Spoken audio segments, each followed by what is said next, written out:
आप देख रहे हैं अल्फा डिफेंस हिंदी में आपका स्वागत है।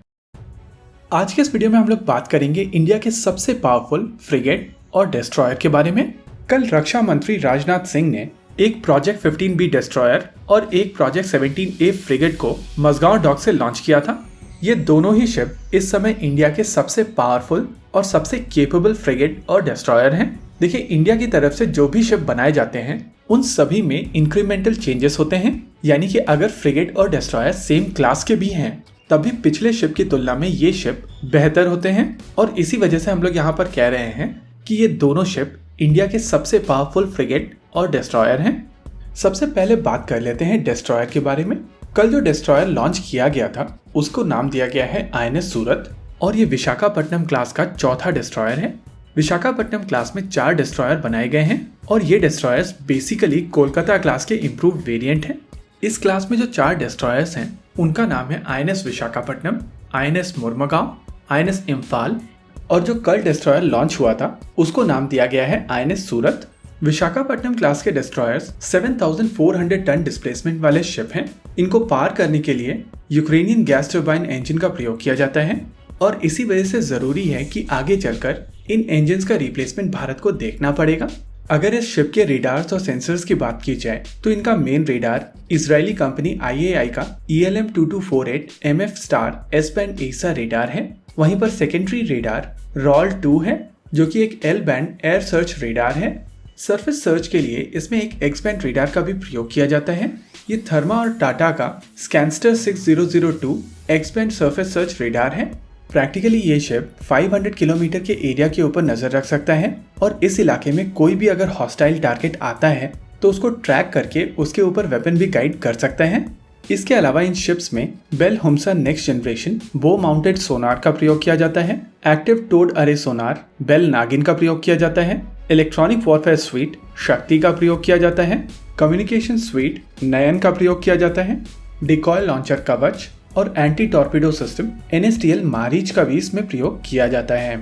अगर हथियारों की बात की जाए तो इन डिस्ट्रॉयर्स का सबसे प्रमुख हथियार extended range BrahMos supersonic cruise missiles हैं। इन शिप्स में 16 BrahMos supersonic cruise missiles 8 cells के 2 पैक में मौजूद हैं। वहीं पर 32 unit Barak 8 surface to air missile systems इस शिप के ऊपर मौजूद हैं। इनको 8 सेल्स के 4 पैक्स में ऑर्गेनाइज किया जाता है और दोनों ही ब्रह्मोस और बराक वर्टिकल लॉन्च सिस्टम्स में होती हैं। इन शिप्स की मेन गन ऑटोमेराला 76 मिलीमीटर की नेवल गन है। वैसे प्लान किया जा रहा था कि मार्क 45 127 मिलीमीटर की नेवल गन्स जो BAE सिस्टम्स बनाता है उनका प्रयोग इस शिप में किया जाएगा। इन शिप्स के ऊपर 2 RBU 6000 anti submarine rocket launcher systems को भी ऐड किया जाएगा। इसके हैंगर्स इतने बड़े होंगे कि ये 2 मीडियम साइज के हेलीकॉप्टर्स को कैरी कर सकेगा। वैसे आगे चलकर vertical launch short range surface to air missile system जो अस्त्रा BBR के बेसिस पर बनाई जा रही है उसको भी इन शिप्स के ऊपर इंटीग्रेट किया जाएगा, जिसके बाद इनका एयर डिफेंस सिस्टम 2 लेयर का हो जाएगा या कहें 3 लेयर का, क्योंकि close in weapon system AK-630 भी इस शिप के ऊपर माउंट किए जाएंगे। यानी कि ओवरऑल ये काफी पैक्ड शिप होगा। वहीं पर अगर दूसरे फ्रिगेट की बात की जाए यानी कि INS उदयगिरी की, तो ये शिप नीलगिरी क्लास का तीसरा शिप है। नीलगिरी क्लास में बेसिकली 7 शिप बनाए जाएंगे, जिसमें से 4 मझगांव डॉक की तरफ से बनाए जाएंगे। वहीं पे बाकी 3 गार्डन रीच शिप बिल्डर्स और इंजीनियर्स की तरफ से बनाए जाएंगे। इस क्लास के 2 शिप एक MDL से और एक गार्डन रीच से ऑलरेडी लॉन्च किए जा चुके हैं। MDL से जो शिप लॉन्च किया गया था उसका नाम है नीलगिरी। वहीं पर गार्डन रीच से जो शिप लॉन्च किया गया था उसको नाम दिया गया था हिमगिरी। और कल जो तीसरा शिप लॉन्च किया गया है वो MDL से लॉन्च किया गया है और इसको नाम दिया गया है उदयगिरी। नीलगिरी क्लास के फ्रिगेट्स काफी हद तक विशाखापट्टनम क्लास के डिस्ट्रॉयर्स के साथ में बहुत सारे सिस्टम शेयर करता है। लेकिन अगर डिफरेंसेस की बात की जाए तो नेचुरली नीलगिरी क्लास के फ्रिगेट्स कम डिस्प्लेसमेंट वाले शिप हैं, जहां इनका प्राइमरी रेडार MF स्टार है जिसको विशाखापट्टनम में भी यूज किया जाता है। वहीं इनका सेकेंडरी रेडार इंदिरा का LTR-25 लैंजा है जो कि एक L band surface search radar है। ये रेडार दोनों ही शिप में डिफरेंट है। इलेक्ट्रॉनिक वॉरफेयर स्वीट और कम्युनिकेशन सिस्टम्स काफी हद तक दोनों ही शिप में सिमिलर हैं।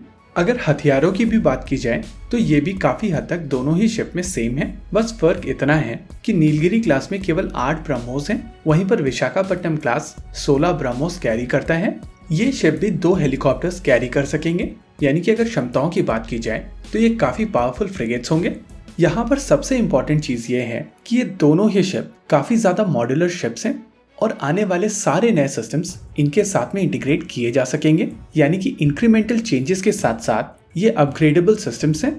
और इसी वजह से इन शिप्स के इंडक्शन के बाद में भारतीय नौसेना की क्षमताओं में काफी ज्यादा बढ़ोतरी होगी। इसी के साथ आज के इस वीडियो में रखते हैं केवल इतना ही। वीडियो को अंत तक देखने के लिए धन्यवाद। देखते रहिए अल्फा डिफेंस। जय हिंद।